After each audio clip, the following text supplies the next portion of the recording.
अमरीकी हमलों के जवाब में ईरान ने बहुत ही सख्त रद्द-ए-अमल दिया है और ताक ताक कर निशाने लगाए हैं मशरिक़ वस्ता की उन फ़ौजी अड्डों पे, उन बेसिस पे जहाँ पर अमरीका अपने कदम मजबूत करने की कोशिशें कर रहा है और अपने बचे-कुचे सामान को, अपने बचे-कुचे हैंगर्स को और पूरी बेस को बचाने की एक आखिरी कोशिश कर रहा है। और इस पे एक बहुत ही कारी वार ईरान ने किया है और बहुत ही मुख्तसर हमलों में मिलियंस ऑफ डॉलर्स का नुकसान हुआ। और इसी के साथ साथ बताया गया कि बहुत से फ़ौजियों की हलाकत की भी इत्तलात हैं और ये दावा ईरान की जानिब से किया जा रहा है। मेरा नाम अज़हर अली ख़ान है और आप देख रहे हैं आज की बात। आज एक बहुत बड़ा हमला किया अमेरिका ने ईरान पर और कहा कि हमने इंतकामी तौर पे ये हमला किया है क्योंकि ईरान ने एक रोज़ पहले मुख्तलिफ़ जगहों पे हमले करके अमरीकी मफादात को, असासों को और उसकी बेसिस को निशाना बनाया था। इसीलिए अमरीका ने आज एक बड़े पैमाने पर हमला किया और उसकी कुछ बंदरगाहों को के करीब और उसके कुछ साहिली मकामात को निशाना बनाया। इसमें बंदर अब्बास, इसमें किश, इसमें क़िश्म आइलैंड और इसी के साथ साथ खुज़िस्तान का एक सूबा और बुशहर का एक इलाका, इन सब जगहों को निशाना बनाया गया और वहाँ पर बड़े पैमाने पर नुकसान पहुँचाने का दावा किया गया। ये दावा भी किया गया कि ईरानी पासदारान इनकलाब का एक हेड क्वार्टर भी तबाह किया गया है। इसी के साथ साथ अमेरिका ने एक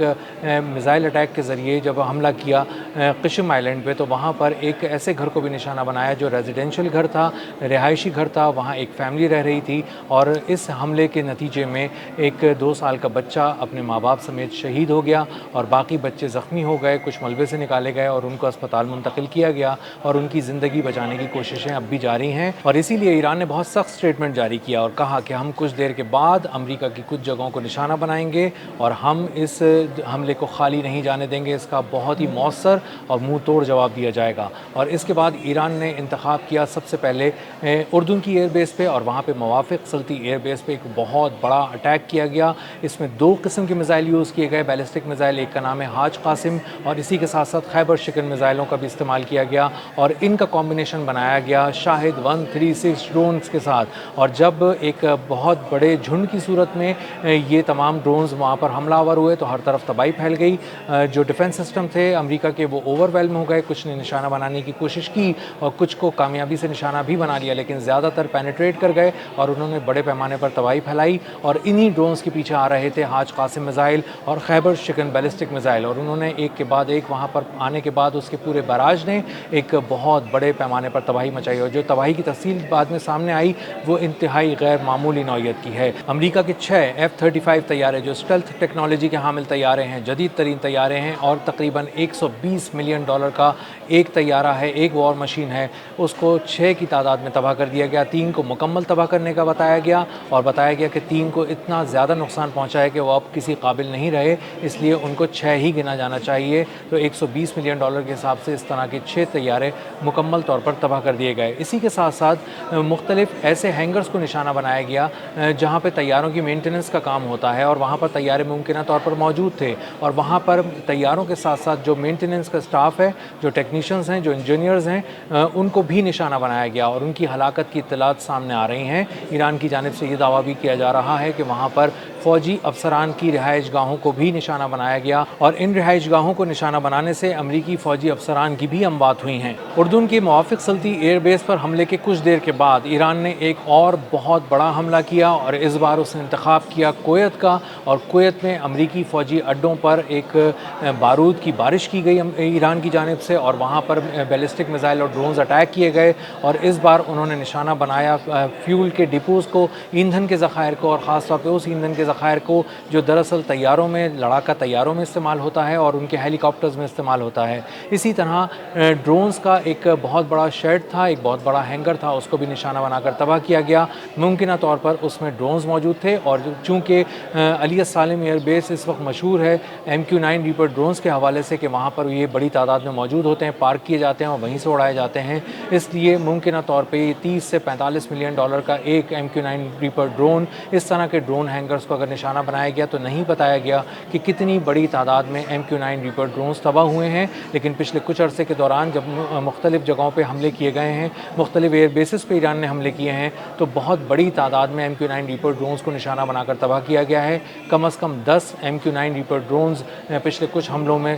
तबाह कर दिए गए हैं और कामयाबी से तबाह किए गए हैं और वो हैंगर्स में थे और उनमें से 8 ऐसे बताए जाते हैं जो बिल्कुल ब्रांड न्यू थे और अभी इस्तेमाल ही नहीं हुए थे। अमेरिका की मुख्तलिफ़ एयर बेसिस अभी ईरान के ख़िलाफ़ इस्तेमाल की जा रही हैं और वहाँ से हमले किए जा रहे हैं ईरान पे और मुख्तलिफ़ जगहों पे हमले किए जाते हैं। दो तरह से हमले किए जाते हैं, एक तो बहुत ही जदीद तरीन ATA CMS मिज़ाइल्स हैं अमेरिका के, जो बहुत ही दूर तक वार करते हैं और बहुत प्रिसिजन के साथ निशाना बनाते हैं अपने अहदाफ़ को। उनका इस्तेमाल किया जा रहा है मुख्तलिफ़ बेसिस से मशरिक़ वस्ता की, और इसी के साथ साथ फ़िज़ाई हमले भी मुख्तलिफ़ अहदाफ़ पे किए जा रहे हैं। और पूरी कोशिश ये है कि किसी तरह साहिली इलाक़ों में ईरानी पासदारान इनक़लाब का ज़ोर तोड़ा जाए, ताकि आपनाए हुर्मुज़ पर जो उनकी गिरफ्त मजबूत है और आज भी जो ईरान की इजाज़त के बगैर वहाँ से तिजारत नहीं हो सकती, इसका ज़ोर किसी न किसी तरह तोड़ा जाए। लेकिन अब तक की जो फ़ौजी कार्रवाइयाँ हैं अमेरिका की, वो कोई गैर मामूली कामयाबी हासिल करने में यकसर नाकाम नज़र आती हैं, और बहुत सारी चीज़ों को, बहुत सारे अहदाफ़ को तबाह करने के बावजूद अब भी अमेरिका पुरएतमाद तौर पर ये नहीं कह सकता कि उसने उस पर एक बहुत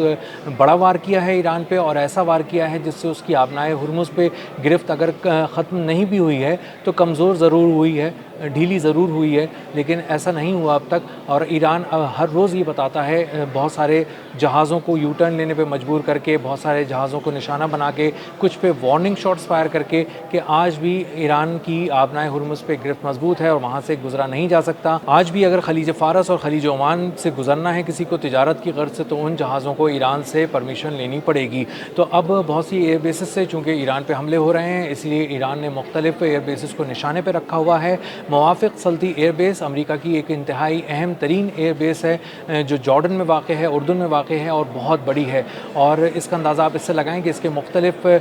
जो एंगल से इस पर हमले किए जाते हैं ईरान की जानिब से, मुख्तलिफ़ जो उसके अहदाफ़ हैं वहाँ पर रखे हुए, उनको मुकम्मल तौर पर तबाह किया जाता है। असले के डिपो से लेके मुख्तलिफ़ डिफेंस सिस्टम्स को, रडार्स को, और बहुत से ऐसे कमांड एंड कंट्रोल सेंटर्स को भी निशाना बनाया जाता है वहाँ पर मौजूद। लेकिन अब भी वहाँ पर बड़े पैमाने पर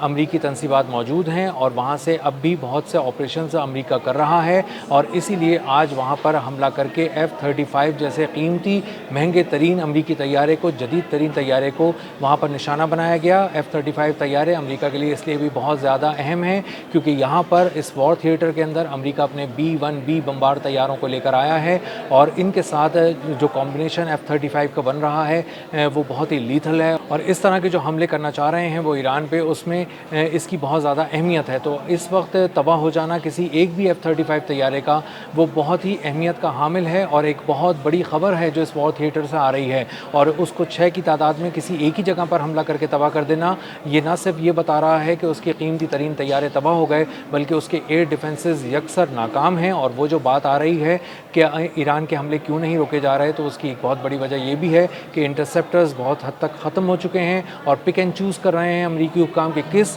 आने वाले बैलिस्टिक मिसाइल को ईरान के वो पेनिट्रेट करने की इजाज़त दी जाए और किस पे निशाना लगाकर उसको तबाह करके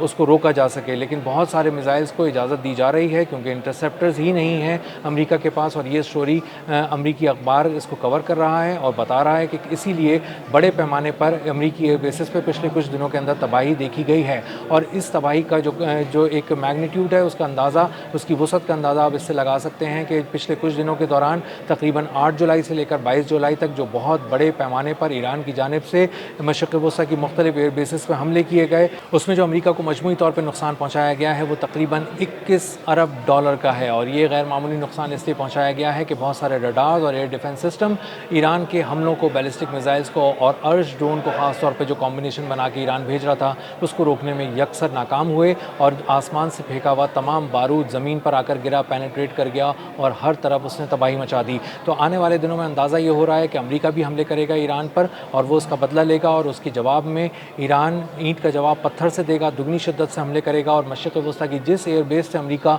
ईरान पर हमले लॉन्च करेगा, वहाँ पर बड़े पैमाने पर तबाही मचाई जाएगी। तो आने वाले दिनों पर बहुत ज़्यादा नज़र रखनी पड़ेगी, और ये देखना पड़ेगा कि अमेरिका की मूव्स क्या होती हैं और उसका जवाब ईरान कब, कहाँ और कैसे देता है।